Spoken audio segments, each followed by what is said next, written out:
And we're back with another episode of Double Buffs. I am your host, Gregory Pantadosi, and joined with me today, as always, my co host, Cristiano Takalite. This is an NALCS Esports podcast. We are now going to be hosting episodes every Tuesday night instead of Thursday. It's been a while since we've been back, but we're excited to get into everything LCS and League of Legends.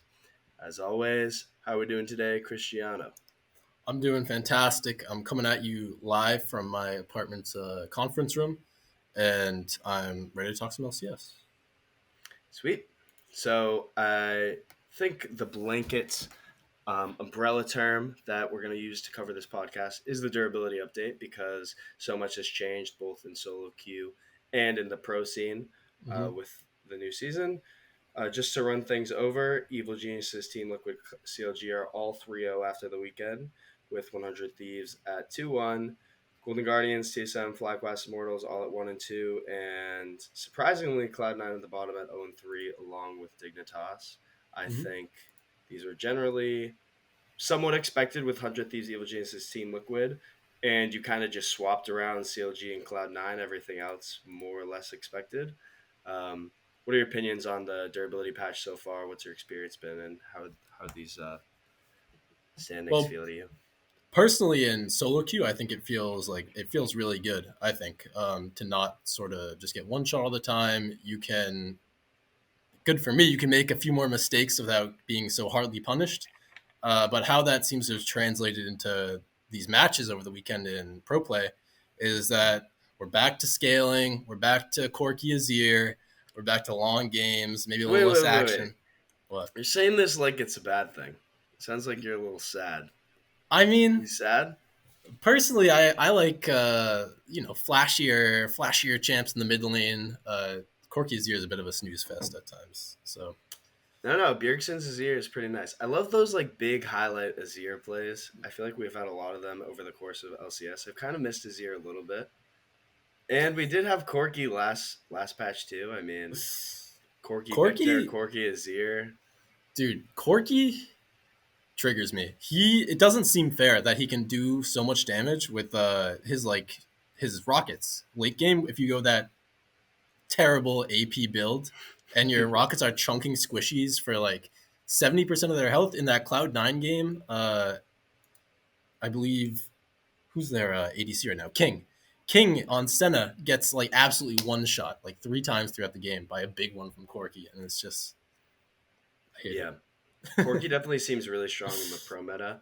In solo queue, Mm-hmm. Senna's very strong right now, and as well in pro because it's surprising how these like this small durability update has really helped a few champions, in particular. But overall, it feels like once those few champions are kind of banned away, it's leaving a lot of room open for diversity in meta. One thing I personally was um, pretty excited about was the enchanters we've been seeing. Mm-hmm. The TL versus C9 game on day three, obviously, a lot of people had eyes on that game. I thought the draft was really cool. So, uh, TL first picked Ezreal, which was replied with the Cloud9 Twitch Yumi. Then TL also got Wukong LeBlanc, pretty good. Jungle mid combo. And then C9 also got the Volley Bear. So already with that Volley Bear, it signifies to me at least that they're going to try to dive bot, even though they have that Twitch Yumi, which is like pretty good at roaming. Like it's still enough to dive bot, especially once they get a Gangplank as their fourth round pick. When you get a Gangplank or Shen, that's like really signifies like they're going to dive bot lane. But Twitch Yumi still has that like opportunity to kind of roam around since it's not like necessarily a dive comp. But Team Liquid, they see that Twitch Yumi, Volley Bear, Gangplank, all they have is that Ezreal, which was their first pick. They still lock in the Bard, which is like they only need an Ezreal to defend those four champions from getting on top of. They don't think Cloud9 is going to blow away the game because when you pick Bard, it signifies you're going to be roaming a lot. You're Right. not afraid of those dives. It's similar to the Twitch in which you can bring the Twitch into other lanes and you can bring Bard into other lanes. So maybe Cloud9 should have gone more like heavy on that, like maybe a Caitlyn and a Leona if they were really trying to plan on diving that bot lane turret. But we're seeing like this Bard versus Yumi in the sport, not as much engaged. I thought that draft was pretty interesting. Yeah, I mean, like you said, we're seeing a lot of new champions pop up. Like Twitch specifically, I feel like we haven't seen Twitch in a long time. Always a cool champ to see with those shenanigans you can pull with invisibility, especially with Yumi. You got that submarine combo popping up to with the ultimate, pa, pa, pa, pa, pa. So that's really cool. So as these like new champs are entering the meta, it's like you said, it's really allowing for a lot of counter picks to pop up, which brings me to a little something. We've got A our little something, very something. our very first segment, our official segment on Double Buffs. This is Swoller Troll. Real quick, the premise is we're gonna take a champion, a pick that maybe could be viable, and we're gonna see. I'm gonna pitch it to Greg. We're gonna see what he thinks about it, and yeah. So this week, Nasus. oh shit, it's backwards. Nasus. Nasus top, everybody. So this was actually picked in LPL the other Oh. week. Yeah, against Kale, which is the most. It's actually the most played top laner in LPL, which is kind of funny because you think LPL, you think super aggressive, and they're playing Kale every game. But so Nasus, you might be thinking Nasus in pro play, he's gonna get kited forever. Like he's not a great team fighter. What are you talking about? Well, so with all these scalers being picked up in the top lane, Nasus actually goes pretty well up against them, especially ones that are based on attack speed. So stuff like Kale, stuff like Fiorit does good into Vladimir. Gwen is a huge one because Gwen is pick or ban like every single game. So it has a lot of great matchups actually, Hmm. believe it or not. So So I don't know too much about Nasus. mhm. Um, I'll preface this my response by saying so the troller swole segment is coming from we're double buffs, like buff swole. Just so if you didn't get that, um, I don't know too much about Nasus's matchups. Is he actually good into Gwen? I feel like so I Gwen gives me like Gwen doesn't build Blade of the Ruin King, but like Gwen gives me like Blade of the Ruin King, like mhm. Shredder type of anti tank Like vibes. auto attack on hit kind of things. Yeah. Yeah. Well, I did a little digging into Nasus's matchups here. So he beats pretty significantly Vladimir, which we've been seeing a little bit of, Sejuani top, which is another thing that's been popping up in the durability update. Um, Hmm. Gwen, like I said, Tryndamere, Kale, Gnar, Gangplank. He's got 50% plus win rates against all these guys. He goes even with stuff like Swain, Yoni, Ornn, Mord, Fiora, which are all like fairly popular right now. The only thing he loses Okay. against, Well, yeah, I think this is more of a Nasus has high win rates, not necessarily against. He's not necessarily a counter pick. I think he mm-hmm, just survives maybe with the durability patch against certain champs more. mm-hmm, And when the game's going longer, naturally Nasus is stronger because he's right, scalar. One thing I think is interesting. Some people are playing like Vayne solo lane, different marksman solo lane. mm-hmm. I'm surprised. Did the Nasus beat the Kale? Yeah, Nasus, he smashed Kale. He had a 5.0 KDA, I believe. And it was off the back of a lot of 2v2s actually with the jungler, top jungler 2v2s. There were like two or three in a row. And once you pop that ult, it's just really hard for stuff like Kale, stuff that scales up and isn't as strong early. Mhm. It's really hard Well, to with burst through with that. well with Kale, I'm pretty sure I've heard LPL's even blind picking her in some instances. Right. So maybe you can play Nasus into Kale. I do think it's a very exploitable pick historically. Mm-hmm. Mordekaiser, I think, is a little more swole in my opinion than Nasus, just because he has a little more CC and agency where you can kind of take out someone in the middle of the fight. You have that pull, True. you have slightly more AoE, and you got that movement speed buff. So I feel like Mordekaiser is kind of everything Nasus wants to be doing, except Nasus can stack that Q and be an absolute terror in the late game, where like his ult is basically Mordekaiser's shield, Hmm. etc., etc. So for this, I think I'm gonna go troll for now. I mean, tentatively.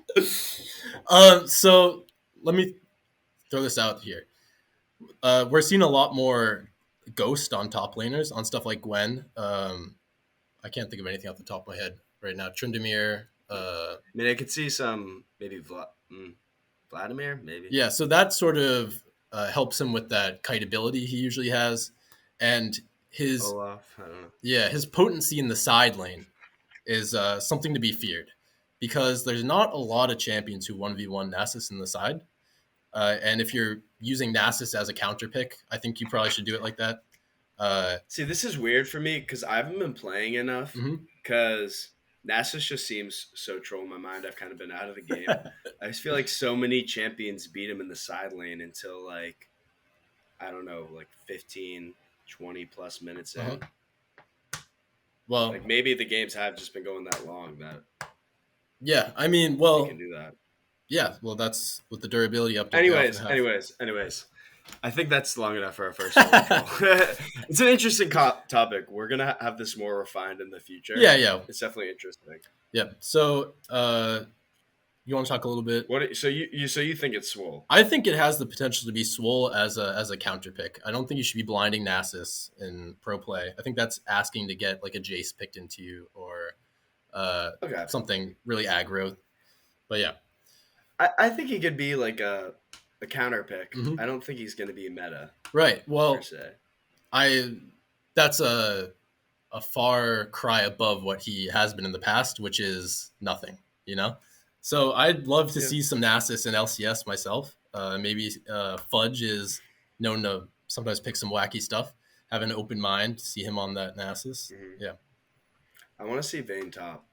I feel like, well, we did see Vayne top. Hmm. I'm pretty sure Dokla picked it on CLG, and he ended up feeding.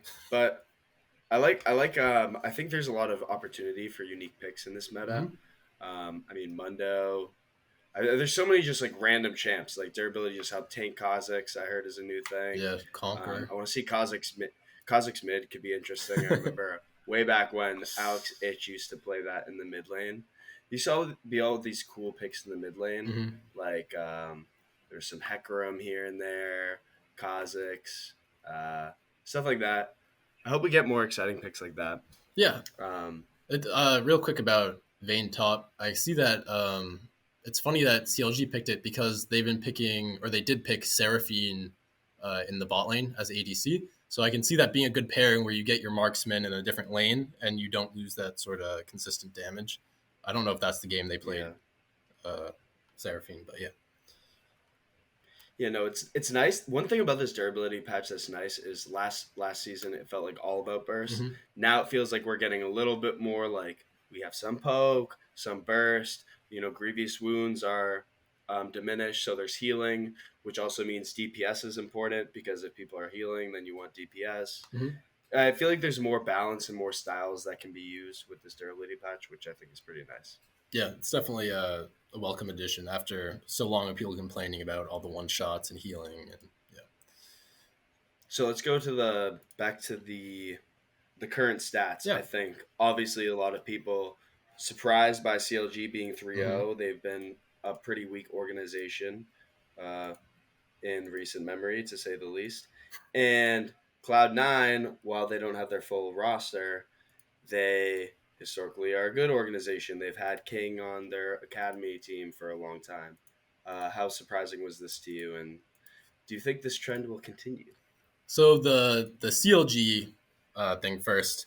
I'm gonna reserve judgment. I think until next week because the games they played weren't against the best teams. They played against like TSM, Golden Guardians.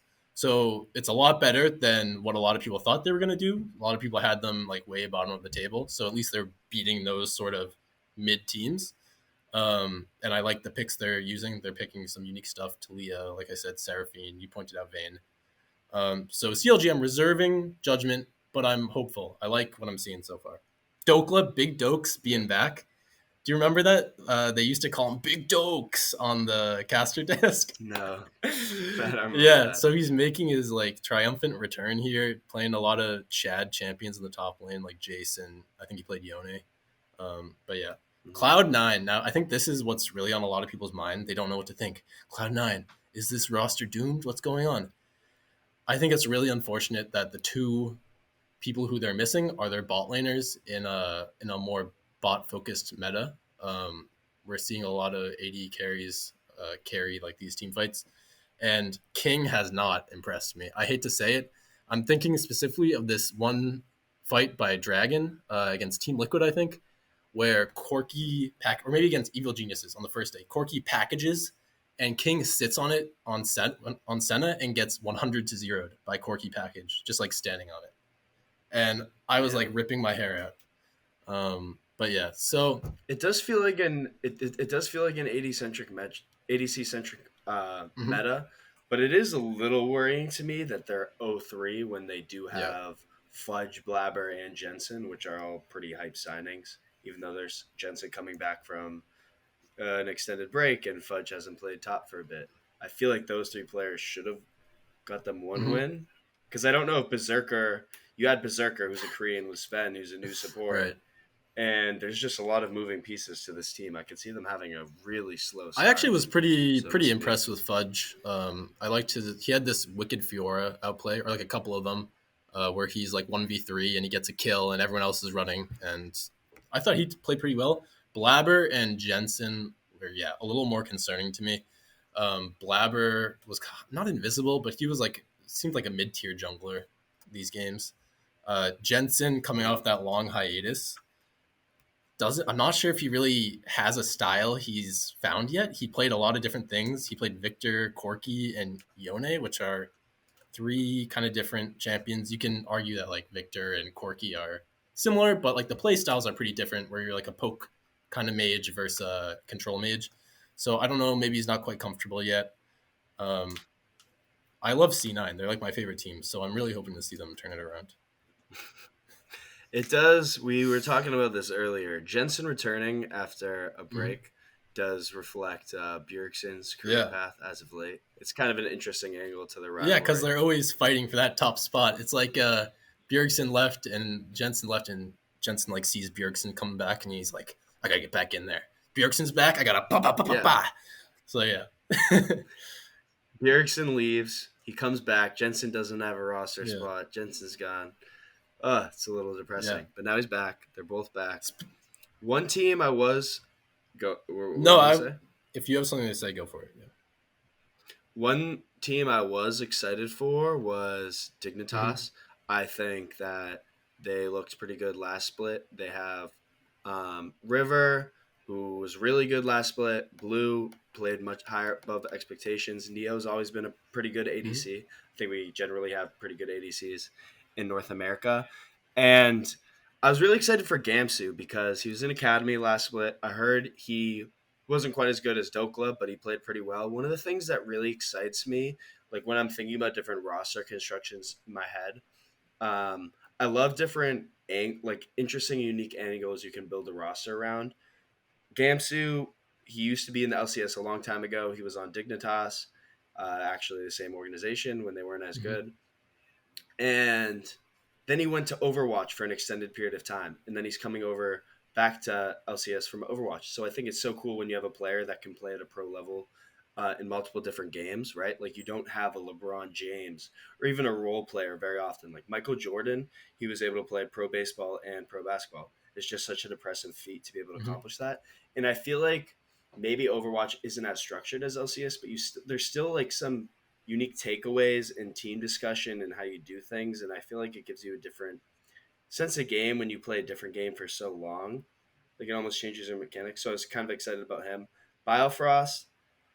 Biofrost seems like a really mechanical support. So I don't know if he fits this team as well. So like a mechanical support like Biofrost is kind of soft voice passive. I feel like he worked better on that TSM team from Right. long ago when they had all those big voices. He could just really be that mechanical god. So they're 0-3 right now, which I'm pretty disappointed in. But that was a roster I personally was excited about.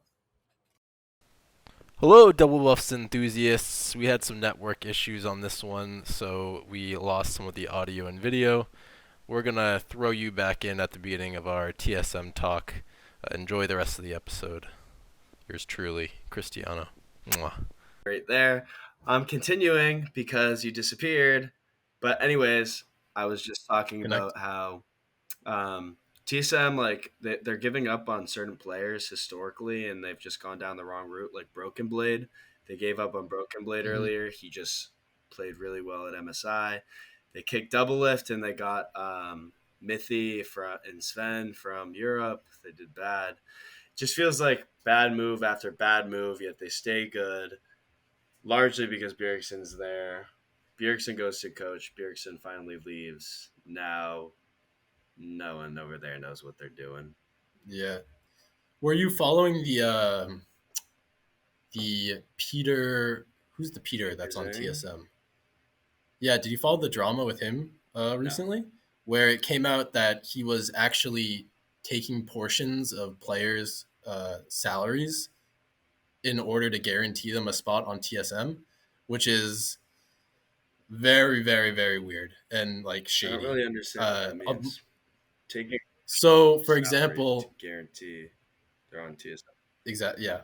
So, for example, he would be speaking to a player and he would say, like, I can guarantee you a spot on TSM if you pay me a portion of your salary each month, which is not how you should be doing things. Well, who would he be? Who Among would he other be saying things, that to? I mean, like Cooney. I mean, Spica. That's kind of weird. Like uh, those. players like Kaiduo, like I said, like these LPL Uh, players, he I was. don't know. That seems kind of It, weird because like I don't. it was Greg, trust me, it was a big scandal. And then like Sword Art gave him his sports car that he bought while he was here to sell when he went back to Asia, and Peter Zhang sold it and like kept the money and didn't pay him back. And this all came out, and Peter Zhang was fired from TSM Uh, and ran back to China, and we're never going to see him again because I think he could go to jail maybe. well, that's really weird. So that's just another like TSM. What the hell are you doing? Yeah. Uh, I mean, that's yeah, just that sounds so yeah, bad, like bad enough that like it should be pretty easy to just go to anyone and they'll say something about it. And maybe they were right, just too yeah. afraid or didn't know who to talk to. Well, Double Lift came out and said like, yeah, Peter Zhang like called me up and said his grandma's in the hospital and like he needs $10,000 or something, and then all these other people came out saying the same thing, except he asked them for like different amounts of money, and it's just, I don't know, That's pretty it's just cool. bad. I didn't hear about that. that's that's dope, I love to be LCS. honest. These are our hot takes. This is what Yeah, we live for. LCS has got some nice drama. So Yeah. one thing I will say, Evil Geniuses, they're looking pretty sweet. I'm actually really excited about Mm-hmm. them. They've carried, I feel like they have that aggressive play style that they're carrying over from MSI. I don't know. I feel like Evil Geniuses, after week one, just watching, think they're favorites for the whole thing again. Team Liquid Mm-hmm. close behind. I mean, like they just seem like Team Liquid maybe has better macro, better decision making, better wards, better like everything else. But Evil Geniuses definitely has the mechanics over them in terms of like micro decisions.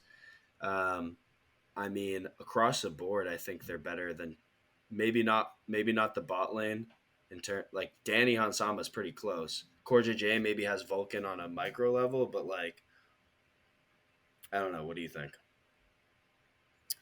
Uh, just one thing I remember they mentioned on the desk was that actually no team since MSI has become a thing has come back from MSI and not had a negative win rate in their first week. Hmm. So Evil Genius is the first. I mean, Why do you I'm think that? really excited for. What do you think? I They have think two people have young talked about. players. I don't know. Yeah, I think people or why How they are they? haven't How followed are that they coming trend. off so strong? I wonder. I mean, it could be that they have a team full of young players that are still like full of fire and aren't like phased by the long MSI schedule into like a very short break and right into LCS. That could have something to do with it. they could just be Because I cracked. don't feel I like the don't know. meta necessarily favors them. I feel like they're more of a scrappy early game team that Right, doesn't necessarily want to go late. But right. I think it could also have something to do with the competition they're up against. strength of schedule, maybe. Yeah. Yeah, strength of Yeah, LCS schedule. doesn't feel that Um, strong to me, this split, to be honest. We kind of have like four teams. yeah, like you said, EG and Team Liquid seem like the clear front runners. Maybe Cloud9 can get it together. 100 Thieves has been the same team for like 2 years now. It feels like Yeah. so they can challenge, but they seem to have like a ceiling that they Yeah, hit. it really does feel like it's a Team Liquid versus Evil Geniuses split. It's kind of a cool rivalry. Yeah. Do you have anything else on that topic? On Evil Geniuses, no. Team Liquid, it looks like Bjergsen is kind of back. Ah, He I seemed saw that in your no, notes, your brief notes. He yeah. looked all right to me. I thought he made some. I don't know. I was happy that he had a LeBlanc game, which is like a more proactive pick. When last split, I don't know. Obviously, we took a hiatus last split. I don't know how close you were keeping up, but he was like very inactive last split, and it was kind of disheartening to Yeah, he's see. playing scalers. So Well, but like the LeBlanc yeah, thing, right? Like level 2 or 3, I remember he tried for a flash chain to set up a level 2 gank, and he messed it up. that And was so troll. I don't know. I just felt like I saw Jojo Pion's LeBlanc too. Jojo Pion looks really good on LeBlanc. On the other hand, but Yeah, Bjergsen, it feels like he's not as gifted mechanically anymore. He doesn't.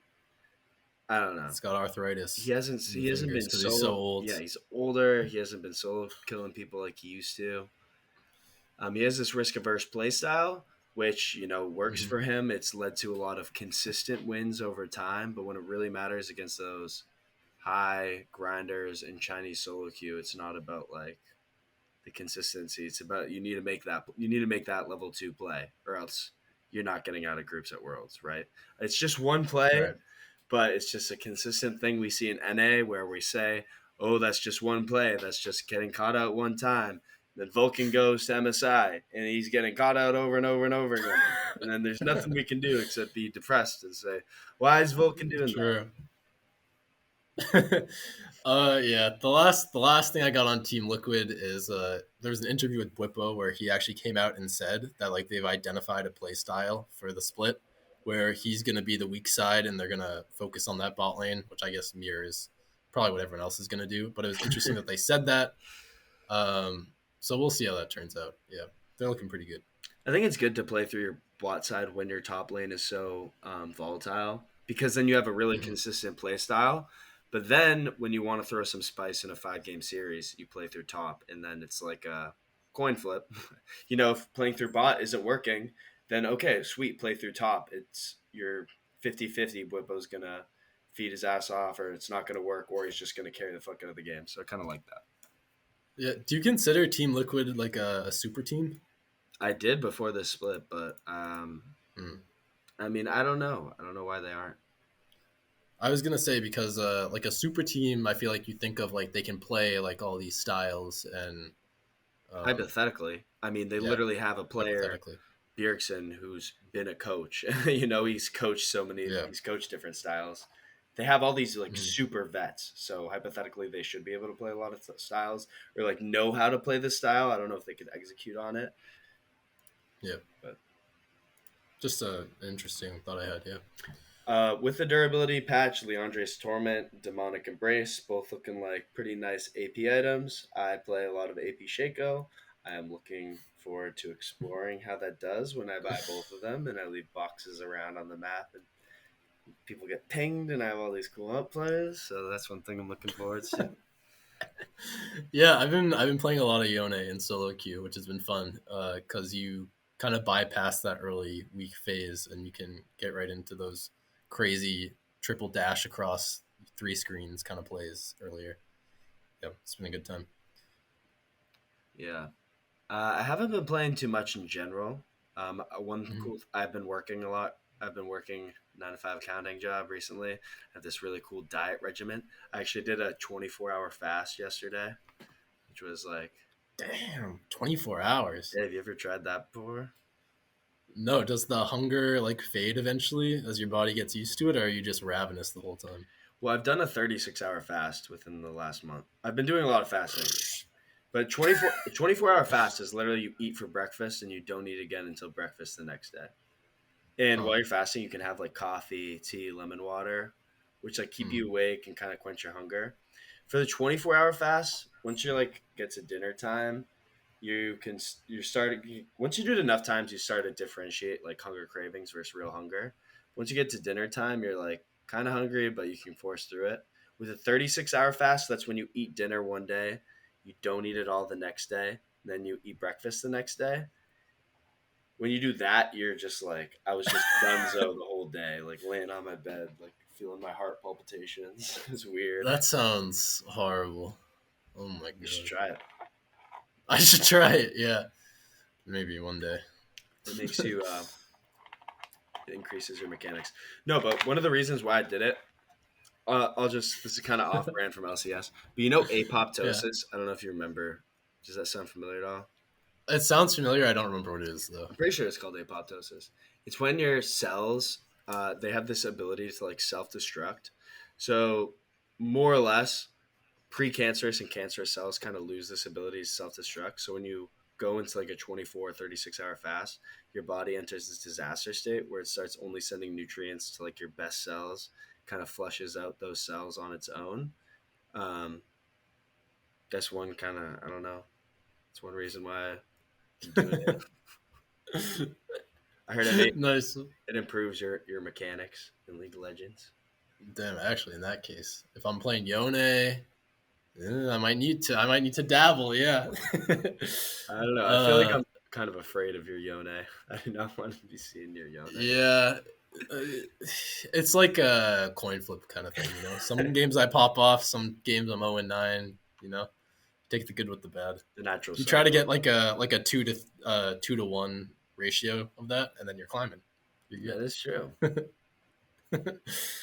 uh, oh, one thing I noticed. I think we're wrapping up, but I saw someone playing Astronaut Corky in LCS, and they did a package ult in the river, and that was impossible to see, dude. The damage trail does so much damage, and you can't see it in the river. It's like the same color. Hmm. All you can see are these little twinkling stars, which in a team fight you're not going to see. It's crazy that they allow that skin in LCS. But Pay to win type of skin. literally, actually, yeah, We saw disgusting. Huni on Rumble too, right? We'll Oh throw my a god! blast from Don't the dude, past. don't make me think about that. uh, who's playing Rumble right now? Like, who thinks Rumble is a good champion? I mean, hypothetically on the durability update, like a demonic embrace or torment. And oh, dude, and he went Rift Maker. I'm gonna video game myself, dude. No, Yeah. but I like it. If there's a time to experiment with picks and everyone's figuring out the meta and everyone wants to figure out their unique style along with it, it's right now. Maybe it Sure. doesn't look great, but it's an exciting draft for the fans. Yeah, it's fan service seeing the Hoonie Rumble come out. One thing I will say is I think I like nowadays I like draft more than I watching the game. I think drafts are That's more funny. interesting to me. I As don't know. your brain has gotten larger and more developed, Yeah. you're more of a connoisseur Do you in the like them draft. equally? Like, do you think can you watch the gameplay without the draft? Like, I feel like you're Um, kind of like that. Like, I need to watch. Like, the draft's my favorite part. I like a draft. I like a good draft where there's like a back and forth. It sounds like you probably like it more than me, but I'll watch draft for most games, yeah, and I'll think about it. I'll muse. Because I'm really into Magic the Gathering. Let me get some of my Hmm. cards. I should have a bunch of cards right here. What's your best Ooh. card, Greg? I got a lot of them. This one, this is my commander. His name is Griswold. Can you see him? There you go. Yeah. Wait, he looks disgusting. No. Yeah, he's a troll shaman. He has moss growing Hey, from him. hey, I play a troll in WoW. Trolls But are anyways, top a, tier. A big part of Magic is like deck building, and there's different types. There's different like formats, but I've always enjoyed deck building more than actually playing the game. It's one of like my hobbies. I think I'd be like a draft coach rather than like a gameplay coach if I was to be a coach. Yeah, I mean, this is the time to be one. I think people have a lot of issues with how a lot of teams draft nowadays, so that could be you, Greg. Shaco, Shaco every game. Shaco top, Shaco jungle, little Shaco mid, Support Shaco support, of course, classic. is fun. But yeah, this has been our first episode back from Double Buffs in a while. We're going to try and be more consistent with it. This is kind of a warm up episode. We're trying out a new Trollers Swole segment. Let us know what you think in the comments. Whether Nasus is Swole or Troll. Who do you agree with? Me or Cristiano? I totally forgot it was gonna show up backwards on the camera. Wait, no, it shows up. It shows up the right way. Really? When I'm looking at Wait, it in my camera right here, it's backwards. does this show up the right No, way? no, that's right. That looks right. Okay, Oh yeah, it shows up backwards in my camera. we're chilling. To me. Let's go. I don't know if I showed my entire drawing. You know, when you were actually when we started this podcast, I could just kind of see the top part of the sus, and I thought like maybe you didn't realize there was something weird going on your board. Someone had written something. Yeah. No, that was me.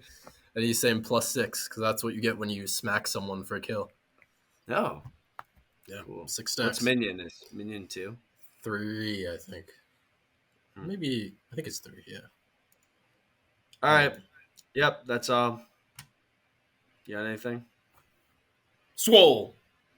Nasus is swole. I swear. That's it. This has been episode 20 of Double Buffs.